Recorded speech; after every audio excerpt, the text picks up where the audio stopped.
దానికి కానీ ఈసారి దాని గురించి మహారాజు అవసరం పడేది కదా.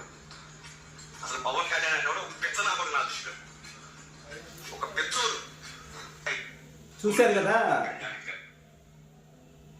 వంగవీటి నరేంద్ర అన్న గారు, చూశారు కదా ఏం మాట్లాడాడు.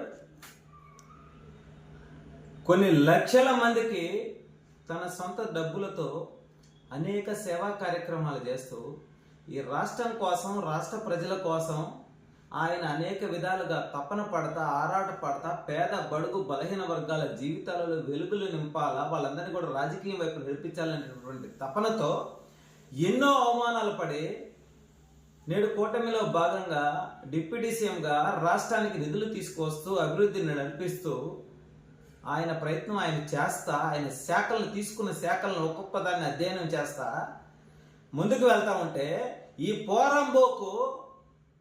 పోరంబోకు మాట్లాడిన దానిని మీరు సమర్థిస్తారా నరేంద్ర అన్నా?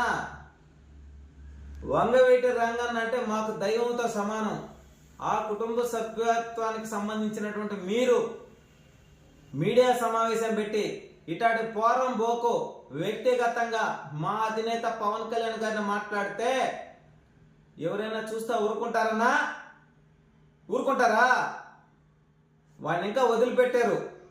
గుర్తుపెట్టుకో, మేము జగన్మోహన్ రెడ్డిని కానీ వైసీపీ నాయకులు కానీ వ్యక్తిగతంగా మాట్లాడడం, రాజకీయంగానే మాట్లాడతాం. అదే మా అధినేత పవన్ కళ్యాణ్ గారు మాకు ఇచ్చినటువంటి క్రమశిక్షణ.